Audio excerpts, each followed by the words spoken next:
वफाकी हुकूमत ने अफवाज पाकिस्तान के अफीसर्स की तनख्वाहों में 50% इजाफा और नौजवानों की यानी सिपाहियों की तनख्वाहों में 20% इजाफा जो कि रनिंग बेसिक पे पर दिया जाएगा 30/6/2025 से उसका नोटिफिकेशन जारी कर दिया। हज़रत अबू बकर सिद्दीक राज़ी अल्लाह ताला अन्हो जब खलीफा बने उन्होंने अपनी तनख्वाह एक मज़दूर की तनख्वाह के बराबर रखी। सहाबा कराम ने अर्ज़ किया, आए अब हज़रत अबू बकर सिद्दीक आपका गुजारा कैसे होगा? तो हज़रत अबू बकर सिद्दीक राज़ी अल्लाह ताला अन्हो ने कहा कि अगर मेरा गुजारा ना हुआ तो मैं मज़दूर की तनख्वाह बढ़ा दूंगा। ये थे सहाबा कराम जिन्होंने पाक पैगंबर सल्लल्लाहु अलैहि वसल्लम के साथ ज़िंदगी गुजारी, उनके कुरान मजीद को पढ़ा और उस पर अमल किया कि जितनी तनख्वाह एक मज़दूर की थी उतनी तनख्वाह अपनी रखी।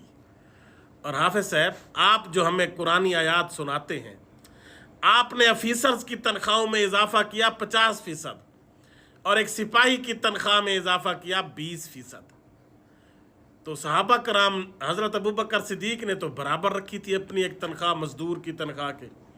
और वैसे अगर मज़दूर की तनख्वाह देखें तो वो तो 20-30 हज़ार है, और अफीसर्स जो लाखों रुपए तनख्वाह लेते हैं उनकी तनख्वाह में 50% इजाफा, और एक आम सिपाही उसकी तनख्वाह में 20% इजाफा। आपका दिल नहीं पसीजा, आपके दिल पर कुछ नहीं गुजरी, क्योंकि अल्लाह ताला तो यही कहते हैं कि सब इंसान बराबर हैं, सब इंसान बराबर हैं। क्या आप 2 कब्र में सोते हैं? या फरिश्ता जब आपकी रूह कब्ज करने आता है अफीसर की, क्या वो 3-4 फरिश्ते आते हैं या एक ही आता है? बराबर है ना, अल्लाह की नज़र में तो सब बराबर है। और ये जो सिपाही, आपने कहा कि जी 9 मई को हमारे मुजस्समों की बेहुरमती की गई। ये जो सिपाही जो रिटायर होते हैं ये तो मुजस्मे बने होते हैं, ये जिंदा मुजस्मे होते हैं। ये किसी बैंक के आगे खड़े होते हैं, किसी दुकान के आगे गार्ड खड़े होते हैं, किसी स्कूल के आगे गार्ड खड़े होते हैं, किसी प्राइवेट कॉलेज के आगे गार्ड खड़े होते हैं। ये जिंदा मुजस्मे होते हैं और वहाँ पर इनकी रोज़ाना तज़हीक होती है। जो इनके अफीसर जो इनके मालिक होते हैं, जिनके ये गार्ड खड़े होते हैं, वो रोज़ाना इनकी तज़हीक करते हैं। तब आपका दिल नहीं पसीजता, तब आपको शर्म नहीं आती कि आपके एक सिपाही जो फ़ौज से रिटायर हुआ है उसकी तज़हीक हो रही है, वो जिंदा की तज़हीक हो रही है, जिंदा मुजस्मे की, और आप कहते हैं कि जी हमारे मुजस्मों की तज़हीक हो गई।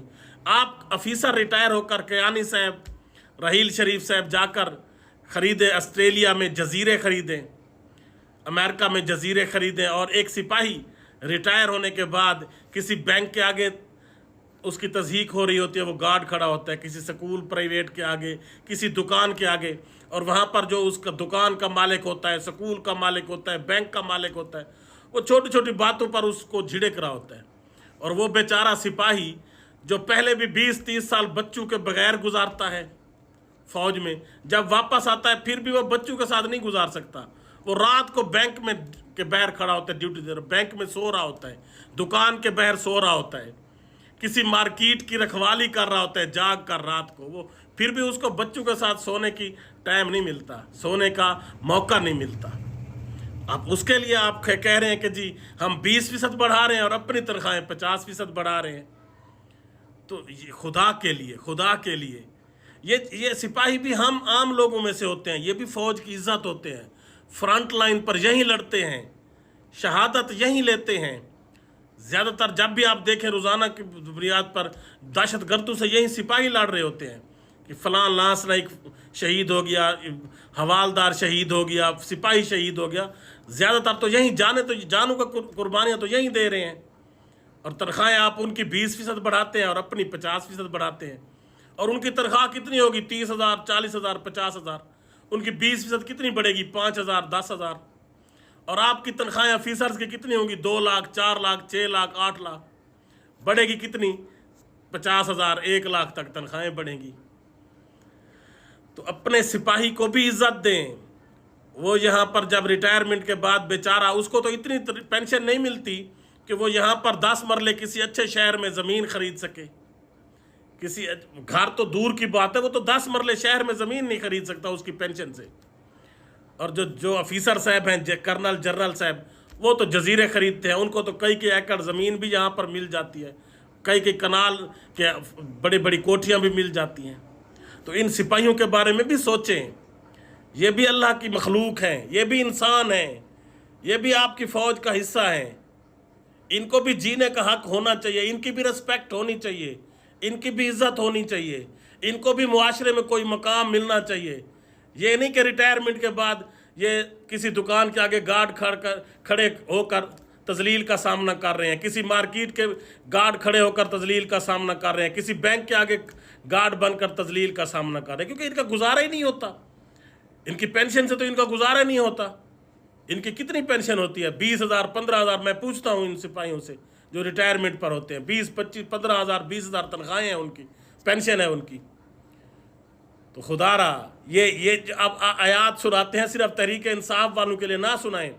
अल्लाह ताला और हजूर पाक सल्लल्लाहु अलैहि वसल्लम का आप देखें कि जब वो घोड़े पर सवारी कर रहे होते थे, वो अपने गुलाम को बारी पर कि कुछ देर के बाद कि आप मैं आगे जो है रस्सी पकड़ता हूँ और आप बैठें घोड़े के ऊपर। पाक पैगंबर हज़रत मोहम्मद सल्लल्लाहु अलैहि वसल्लम वो गुलाम को कहते हैं कि अब तुम्हारी बारी है, तुम घोड़े पर बैठो और मैं आगे रस्सी पकड़ कर चलता हूँ, पैदल चलता हूँ। आयात अगर सुनाते हो तो उस पर अमल भी करो। ये लोगों का तो जीना मुश्किल है। पूरे पाकिस्तान में गुर्बत, बेरोजगारी, महंगाई से गरीब पिस रहे हैं और ये आम सिपाही भी पिस रहे हैं। इनकी भी इज्जत है। आपने 9 मई का ड्रामा रचा कर कि जी हमारे मुजस्मों को पत्थर मारे गए, मुजस्मों की बेहुरमती की गई। ये जिंदा मुजस्मे होते हैं। जब ये रिटायरमेंट के बाद किसी दुकान के आगे या किसी बैंक के आगे गार्ड खड़े होते हैं, ये जिंदा मुजस्मे होते हैं। इनकी रोज़ाना तज़हीक होती है, इनका मालिक इनकी रोज़ाना बेइज्जती करता है, ये रोज़ाना घुट घुट कर मरते हैं।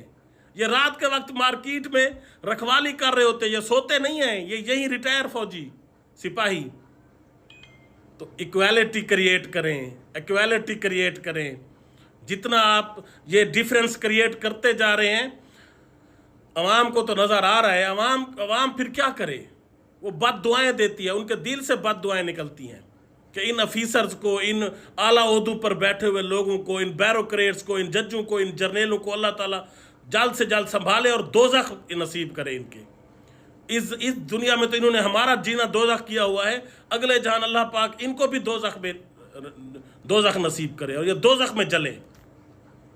सोचें हाफिज साहब, इस जहान में तो ये तो ज़िंदगी आर्जी है, सब ने मर जाना है।